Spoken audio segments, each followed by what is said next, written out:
Hey yo, what's going on guys? This is here back again on a different account today. We're pushing my friend Scout Nova Adam. He wanted me to get to 5400, so I got to 5400. We are currently 14th global right now. We were 12th a little while ago, and we've been playing this Expo deck, 3.1 elixir. Very good deck, very fast cycle as you can see here. It's got the skeletons, the ice spirit, the log, tornado. Now honestly, I had some crazy games. I had like 3 games. I had a bunch of wins. I don't think I lost a single game when I was on the account. I started with this Narayan. I draw, win, draw, win, win, draw, win. So obviously a very good record so far, but I want to show you these 3 games right here.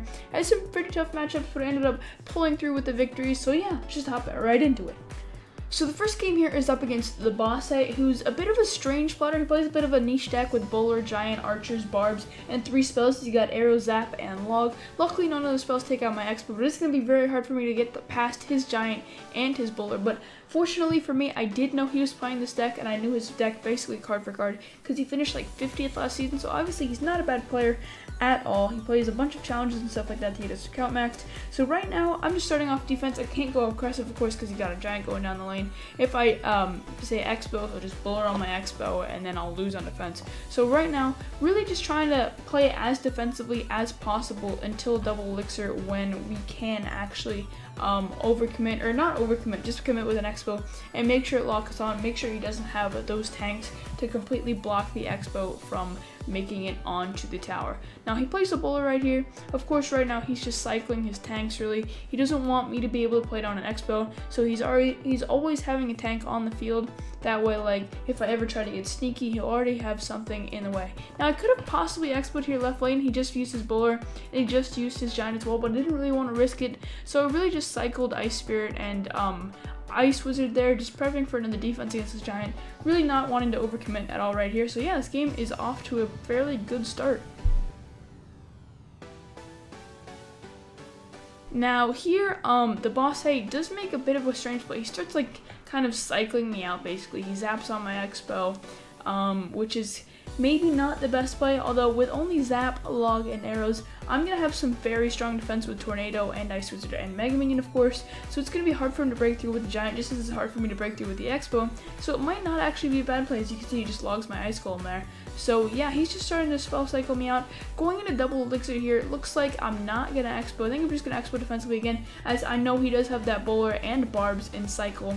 So we're just going to defend again. He's going to play Archers. He does leak a little bit there, so we do log onto the Archers for some chip damage. Just allow us to, you know, cycle to our Mega Minion, get a little bit more DPS onto these major tank troops like the Giant and the Bowler and stuff like that. So we play our Ice Spirit on the Archers. I play that a little late actually, so one of the Archers does lock onto the tower, get a little bit of damage, but that wasn't bad there. And we do actually get some nice skeletons around the Bowler, and we do Expo with this huge counter push. We pull the Giant back with the Expo, that way we can lock on. Although I knew he had Zap, I really just wanted to pull the Giant to the other lane, you know, also commit some pressure, because this Giant really isn't going to make it to the tower, and he already has my right tower pretty low, so he's not really going to commit with that Giant over there. Now, I am able to kill both his Giant and his Bowler here. I know he does have Giant, so I think I'm not going to Expo here. I'm just going to cycle Ice Spirit in the back. Yep, play Rocket on the Giant there, actually. You know, I only need 2 Rockets to win this game now, so I'm going to play a defensive Expo here, and going to play some Ice Wizards on that Barbs, I think. Mega Minion on the Barbs, and then Ice Wizard on the Bowler to help slow down the Giant. Now his Bowler does hit my tower there. I played some skeletons in a bit of a rough placement, I guess, and the Bowler just splashed onto the tower, get some damage. So I'm really on defense mode right now, but I do get another rocket down on that tower after that first Expo connection when I got the tower to what, 2400 HP. It's really just rocket logging and making sure we don't lose on defense here. So right now I'm just cycling. We're gonna play the Ice Wizard, which is gonna slow everything down, the Ice Spirit as well. Now we do have our Expo, or no, our Rocket in cycle, and Rocket does 717 damage at max ladder. So it's gonna go down, take out the tower with 20 seconds left in overtime, and we're gonna win that first game against a pretty tough matchup. As you can see, he's pretty sad there. So yeah, that's game 1 of the replays. Game 2 here is up against Vegalite, one of the best players, one of the most known players and BMers in the game, actually. I don't know his deck going into this like I did with the Boss A, but he is actually playing Giant Mega Knight, which of course, as it probably sounds, is a very good counter to Expo. He can always have either Giant or Mega Knight in cycle, just play at the bridge, and destroy my Expo. So we're going to have to really, you know, finesse that Expo, get it when he doesn't have any tanks, or maybe pull some tanks away like we did with that last game against the Boss A. So with this game, he does have the Inferno Dragon. He has a lot of big troops, so our rocket is going to be used on defense a lot. As you can see there, hit the Inferno Dragon, hit the Mega Knight, and I hit the Giant there, which takes it out. We get a nice round on the Mega Knight with our skeletons. We're going to tank that Bandit a little bit. No use really stopping a few hits, as I know he either has Zap arrows or Fireball arrows, as that's what this deck typically runs, so I'm not really too worried about some chip damage to start off the game. Now, we are up maybe half an elixir here, so I do Mega Minion in the back, and he does play a Pump, which I don't have any really good counters to, so I'm going to play Expo at the bridge, and he's going to get his Giant down there. I'm not going to Tornado it because it's very early, and if I Tornadoed in single elixir Giant back like that, especially after he pumped, I would have been down a lot of elixir, and I would not be able to defend against his big Giant Mega Knight pushes at all. So we do get a nice log and Ice Spirit and Skeletons onto the Giant. The Giant does swing once at the Expo, so unfortunately the Expo doesn't lock onto the tower or take out that E-Wiz. Luckily the Ice Wizard does take it out, so we're at a bit of a reset right now, although he is up one pump basically for free, and that means he's going to be up to what, 2-3 elixir going to overtime, which is obviously fairly scary for me being an Expo player up against something like Giant Mega Knight. Now at this point I don't know he has Fireball, so I'm still clumping up my troops a little. He does end up showing the Fireball there, fireballing the Mega Minion. He's up a lot of elixir, so he can kind of get away with that, although I wouldn't really think that was the best play. Now he goes for the Giant in the back. If I were him, I would have pumped up there again, forced me to rocket it again. So we do play defensive Expo there to pull that Giant over. We play one over to the right and one up. That way it also pulls the Mega Knight, so we don't have to worry about that jumping on my tower or anything. And I believe I rocket this. I'm pretty sure I get a pretty decent rocket. No, that was a fairly bad rocket. Didn't hit the Inferno Dragon or the E-Wiz. I think I was trying to maybe get both, but we get a really nice Ice Wizard, Ice Spirit, and Tornado there. That's going to destroy that whole push. We do play Skeletons as he does Fireball Zap our Ice Wizard, and this Inferno Dragon won't lock on. I believe I play an Ice Wizard just to make sure. No, it does get a few hundred damage, but we're going to play Mega Knight in the back here. He's going to start with a Giant push down the left lane, and I believe I defensive Expo here one more time just to make sure that he doesn't beat me, because it's not overtime quite yet. So even if we get a very good push, you know, he could still come back, and he of course will win the 2-tower game with Giant and Mega Knight. So we get a great rocket right there. We hit the Bandit, we hit the E-Wiz, and we hit the Inferno Dragon. We stop it all right there with an Ice Spirit.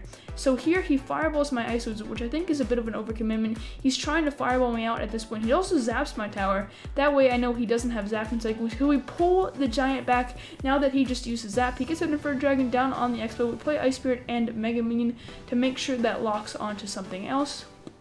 And at this point, it's pretty straightforward. He places the E-Wiz down the right lane, and Bandit, trying to apply some pressure, knowing that I just used a lot of elixir. The E-Wiz gets 1-2 hits right there, but the tower does take it out just in time.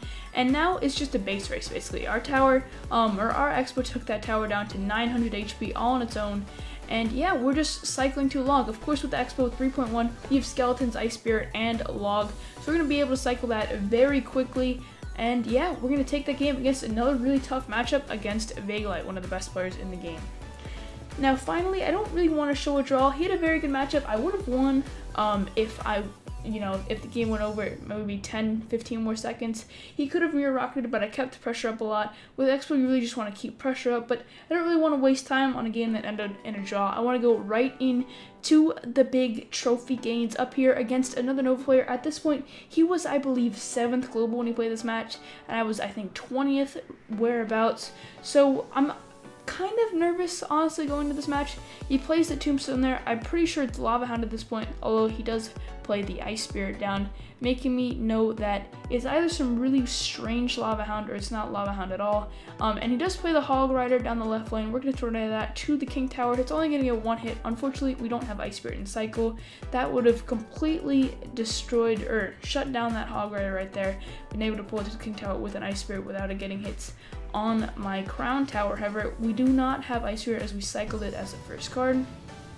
So we're going to get a nice log there, kill the Tombstone, hit the Ice Wizard as well, and then play bad Skeletons onto that Mega Minion. I was trying to distract it so maybe our Mega Minion could take it out with full HP. However, it doesn't end up working out, but it's not that big of a deal. We do have Tornado for his next Hog push, and we are able to play a defensive Ice Wizard that takes care of his Ice Wizard and Ice Spirit. So overall, not a bad start of the game. We are roughly even elixir right here, although I can kind of ignore his tombstone, and he can play Ice Wizard onto mine, so we're going to be up maybe 3 elixir whereabouts, and the Ice Wizard is actually taking out the tombstone there, so it's doing a great job for us. However, it's going to be pretty easily shut down by his Ice Wizard, and we're just going to have a bit of a bridge battle. We both have Ice Wizard, we both have Mega Minion, so it is kind of fun, you know, to play these kind of mini battles, see who wins. We do come out on top with that one, however, it's not really going to do much for us. I believe I do log this Ice Wizard just to get some chip damage, maybe allow our Ice Wizard to hit his tower or his tombstone, and we do actually catch an Ice Spirit there, so we get some nice value going into double elixir here. 1 minute left on the clock, and I make a bit of a mistake here. Nothing, you know, mechanical, just kind of ideas. I believe I should have rocketed here, as he doesn't really have a mini tank for his Hog Rider, so it's going to be tough for him to get to the tower, knowing that we have Tornado. So I was really, you know, not playing this to the best of the deck's potential. I should have just started rocketing here. Instead, I go for the Expo, and he rockets my Expo there. Very good play from him. He catches the Ice Wizard. He actually doesn't catch the Ice Wizard, but he only catches the Expo. The Expo gets no hits on the tower. However, we are up like 3 elixir here. I probably should have rocketed there. I ended up playing an Ice Wizard instead, just trying to cycle to another Tornado, so I'm ready for his Hog Rider. I take care of his Mega Minion with an Ice Spirit, and I believe I do Expo here again. And here is my big mechanical space of the game. This is what probably made the game very close. So normally a Tornado will hog back, and it goes back, of course, right? It's a Tornado. But the bridge was right there, so the hog didn't actually get pulled back at all, and it just kept swinging on top of my Expo. So my Expo is basically rendered useless. And okay, as you can see here, 10 seconds left in regular time. We only have 1 minute in overtime, and I start rocketing with his tower at basically full HP. Now, all my friends, I was actually in call, they weren't counting elixir or anything, they're like, what are you doing, you can't win this game, just draw. I'm like, guys, don't, trust me, watch me rocket him out. So, my Expo locks on here, it gets like 300 to 400 damage, that brings it down to 2139, which is barely enough for 3 rockets. There are 40 seconds left in this game. Normally you need like maybe a minute and 10 seconds to be able to get 3 rockets down on the tower. However, with the Ice Spirit and the skeletons in this deck, you can really cycle extremely fast. While going down there, getting some nice value there. We're gonna rocket as soon as we have it in cycle, and we're gonna Tornado the hog back. You know, just cycling as fast as we can while simultaneously defending. And we're going to be able to cycle to a 3rd rocket, actually 4th rocket, I guess, from the 10-second mark. And we are going to be able to take this dub against Nova to finish the video off with number 14th in the world. The reason I like to play Ice Spirit in this deck, most people play Ice Golem instead of Ice Spirit just to beat, you know, other Expo decks like tank decks and stuff like that. You can normally draw an Expo v Expo match. Of course, I played against Blevins right here. He had Ice Golem, I had Ice Spirit. He had a better matchup, but I was able to draw out the match. And yeah, having skeletons in the deck and Ice Spirit really allows you to make those kind of risky plays with rocket cycling, and that really paid off for me there. It should have been a draw, but we ended up 14th in the video. Thank you guys very much for watching. Let me know if you want to see more kind of replay based videos like this in the future, and yeah, peace out.